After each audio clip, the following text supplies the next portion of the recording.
And welcome everybody to Fantasy Football G. It's your man Kat, and here we are on match day 6, the semi-finals, ladies and gentlemen. It's going to be going down after such a dramatic tournament, some dramatic exits. Today, what we're going to be doing is we're going to go through my wild card, which is active. I don't know if you saw that I did post up my wild card draft, so there is a couple of changes, and we're going to speak about what is the most efficient, effective way to select your wild card team so that you make sure that you can field a full 11 in the finals as well as we'll take a quick review at my team. And as you can see, I had another red arrow. So without further ado, let's get into it.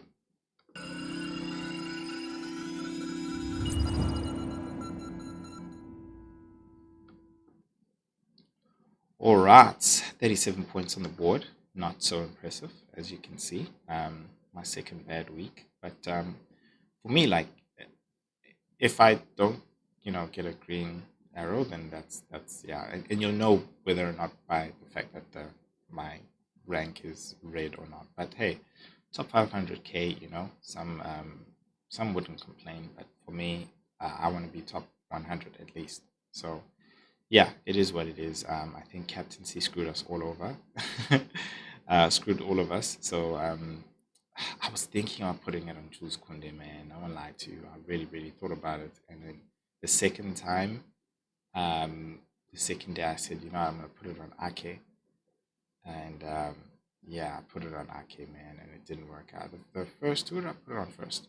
I think I put it on, yeah, I put it on Nico Williams. And he didn't do anything.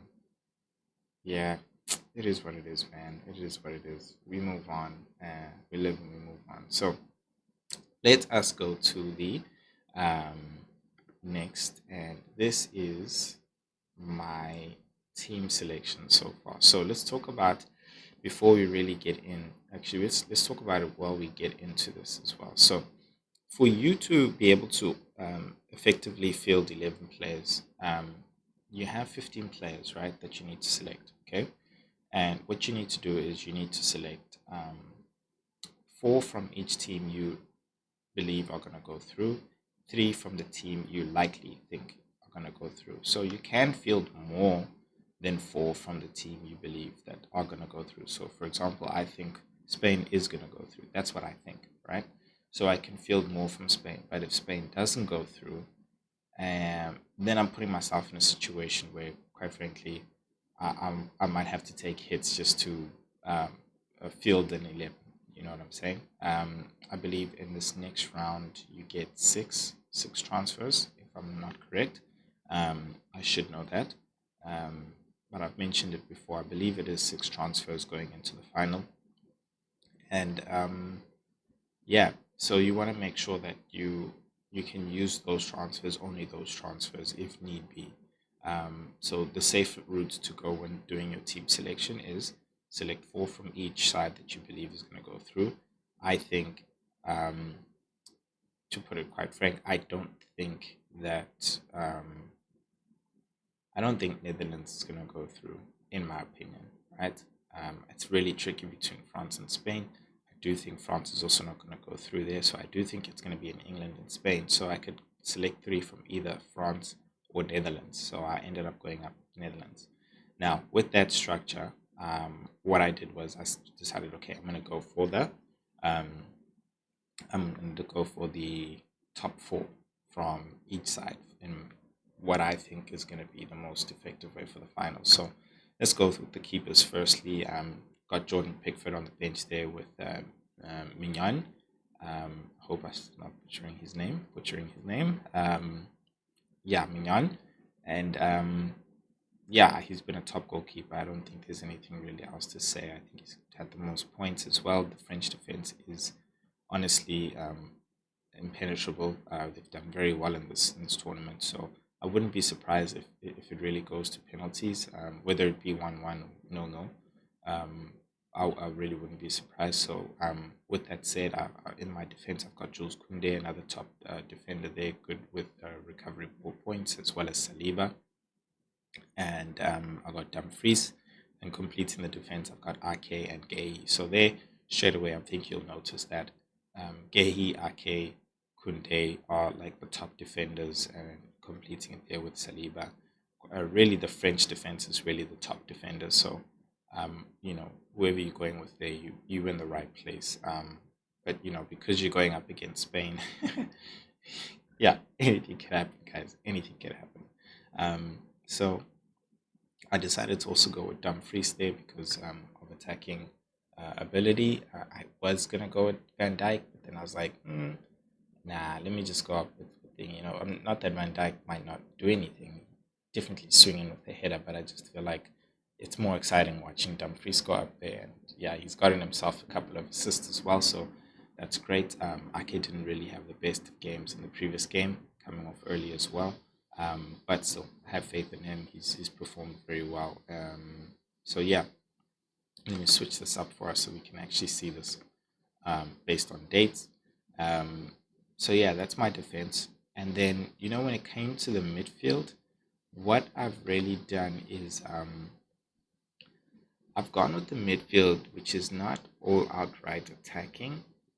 It's more about a midfield battle, and I don't want to say about going to get recovery points, but I have tried to strike a balance because you'll see Declan Rice there, you see I've got Rodri there, and I just feel like these games are going to be very close games, and their real battle is going to be in the midfield. There's going to be such high turnovers, there's going to be high ball recoveries, and I want to be able to get those points because it's in these type of games where I think those points are the most valuable points. Another thing as well is it's also when you're selecting your team, you also want to get those man of the match teams, man of the match points. So you're kind of trying to also predict that and really trying to chase those points, which is what I was really trying to do. And I think being that the battle might be in the midfield, I think that's where I've really gone with the type of choices I've made in the midfield. So Rodri, Declan Rice, and even Fabian Ruiz, really, with Dani Olmo. I think Dani Olmo's been overlooked, even by me.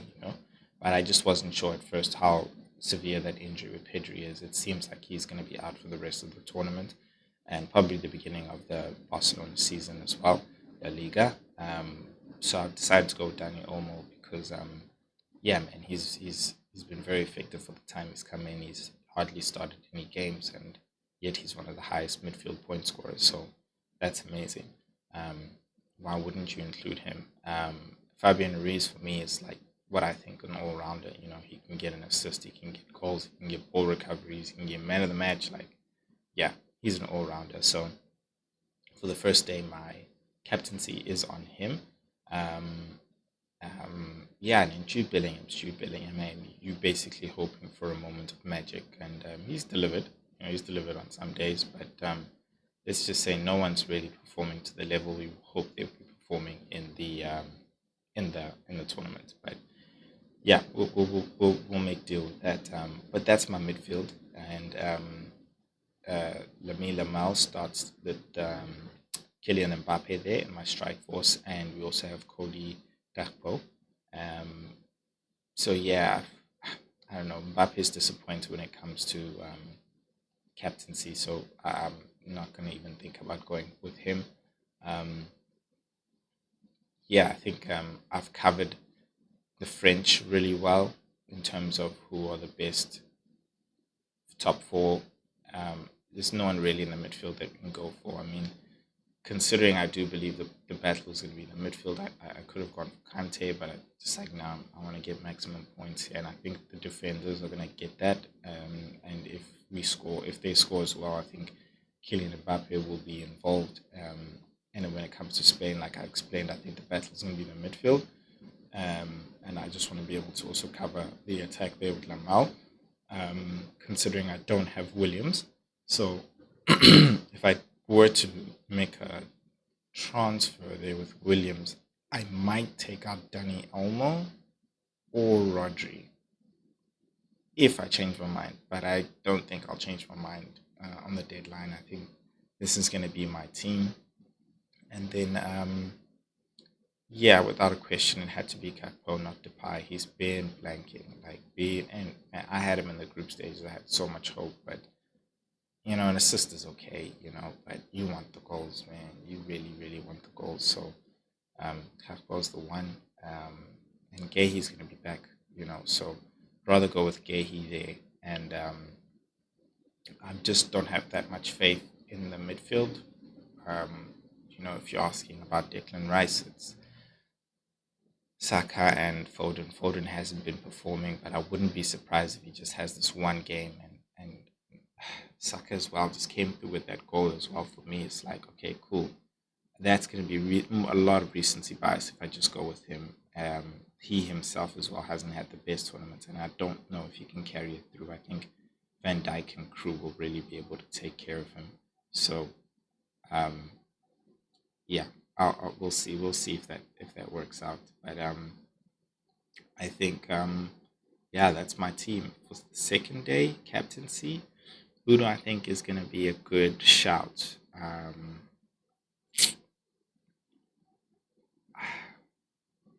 I don't know. I think you guys let me know in the comment section there who you think will be a good captaincy shot for the second day. I do think it would most likely be a defender on that day as well. Maybe, yeah, I do think it will be defender. I think that game is going to be very close. I think it could go to nil-nil and go to penalties as well. So I think a defender would be good. Maybe an RK as well or a Dumfries. But if you want to be safe, you can go for a Cody Kakpo if you think they're going to score. I feel like England just doesn't feel potent at all, which is why I don't have Harry Kane in my strike force. I think Jude is just fine. I think Declan Rice is going to pick up. He's got average points of 4 points in the game. So, yeah, I want to pick up those points in case everybody starts blanking and like the score's low, like at 1-1. um, so, yeah, we'll see. But yeah, man, guys, that's my team. Let me know in the comment section what you think, what questions you have as well, and maybe I can answer them for you guys in the comment section before the deadline. But yeah, that's the semifinals. I want to just say good luck to you guys, and most of all, make sure that you enjoy football. Peace.